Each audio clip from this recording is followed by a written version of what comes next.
Por la misericordia de Jehová no hemos sido consumidos, porque nunca decayeron sus misericordias. Nuevas son cada mañana, grande es tu fidelidad. Mi porción es Jehová, dijo mi alma, por tanto en él esperaré.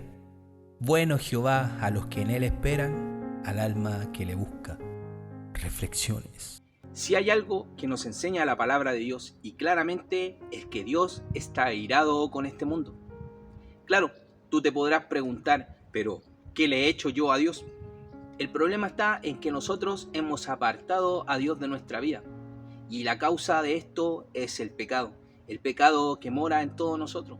Dios, lleno de misericordia y gracia, envió a su Hijo a esta tierra para poder morir por nuestros pecados, para darnos la oportunidad de poder ser redimidos en el nombre de Jesús, a través de su sangre, haciendo su justicia nuestra justicia, haciendo su santidad nuestra santidad, haciendo su obediencia nuestra obediencia.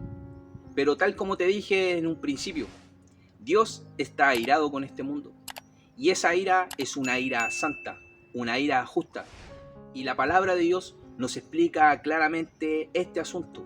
Si nosotros no aceptamos a Cristo como nuestro Salvador, entonces seguimos siendo hijos de ira, personas que están puestas a condenación. Hoy en Reflexiones hablaremos de esto, los hijos de ira. Sin más preámbulo, te invito a un nuevo capítulo de Reflexiones.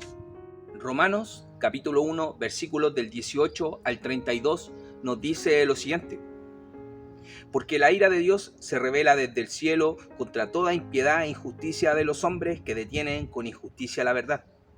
Porque lo que de Dios se conoce le es manifiesto, pues Dios se lo manifestó. Porque las cosas invisibles de Él, su eterno poder y deidad, se hacen claramente visibles desde la creación del mundo, siendo entendidas por medio de las cosas hechas, de modo que no tienen excusa. Pues habiendo conocido a Dios, no le glorificaron como a Dios, ni le dieron gracias, sino que se envanecieron en sus razonamientos, y su necio corazón fue entenebrecido. Profesando ser sabios, se hicieron necios, y cambiaron la gloria del Dios incorruptible en semejanza de imágenes de hombre corruptible, de aves, de cuadrúpedos y de reptiles, por lo cual también Dios los entregó a la inmundicia, en la concupiscencia de sus corazones, de modo que deshonrando entre sí sus propios cuerpos, ya que cambiaron la verdad de Dios por la mentira, honrando y dando culto a las criaturas antes que al Creador, el cual es bendito por los siglos. Amén. Por esto Dios los entregó a pasiones vergonzosas, pues aún sus mujeres cambiaron el uso natural por el que es en contranaturaleza, y de igual modo también los hombres, dejando el uso natural de la mujer, se encendieron en sus lascivias unos con otros, cometiendo hechos vergonzosos hombres con hombres, y recibiendo en sí mismos la retribución debida a su extravío. Y como ellos no aprobaron tener en cuenta a Dios, Dios los entregó a una mente reprobada, para hacer cosas que no convienen, estando atestados de toda injusticia, fornicación, perversidad, avaricia, maldad, llenos de envidia, homicidios, contiendas, engaños y malignidades, murmuradores, detractores, aborrecedores de Dios, injuriosos, soberbios, altivos, inventores de males, desobedientes a los padres, necios, desleales, sin afecto natural, implacables, sin misericordia, quienes habiendo entendido el juicio de Dios, que los que practican tales cosas son dignos de muerte, no solo las hacen, sino que también se complacen con los que lo practican. Como nos hace mención Pablo en Romanos capítulo 1, podemos ver cómo Dios, al igual que un artista, Picasso por darte un ejemplo, él dejó un sello en esta tierra, un sello que es lo que podemos ver detrás mío, la creación. Lo que tú puedes ver cada día cuando te levantas en tu casa. El mundo, esta creación perfecta de Dios y todo lo que compone este mundo y el universo, claramente es una obra de Dios. Y es una manera en la que podemos ver que Dios sí existe. Claro, pero hay un problema. Nuestro pecado nos impide poder ver la creación como algo manifiesto de Dios. Y tal como lo describe Pablo, pues nosotros preferimos darle honra inclusive a la creación, haciéndonos imágenes de hombres, haciéndonos imágenes de aves, de reptiles, de cuadrúpedos. y así quitándole la gloria a Dios. Ya que tal como nos enseña Pablo, pues creyendo ser sabios en nuestra sabiduría, pues hemos desechado a Dios.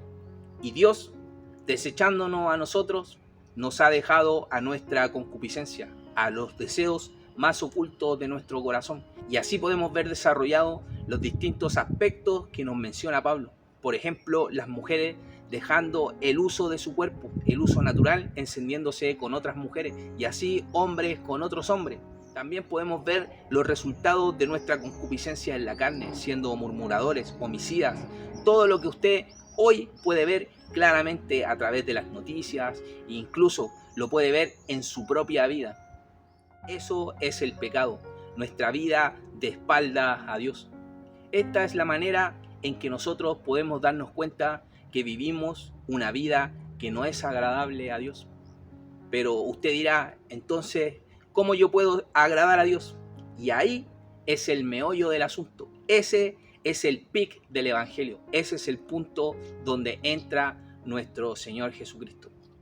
En el Evangelio de Juan, capítulo 3, versículos del 16 al 18, la palabra de Dios nos dice lo siguiente: porque de tal manera amó Dios al mundo, que ha dado a su Hijo unigénito, para que todo aquel que en él crea no se pierda, mas tenga vida eterna.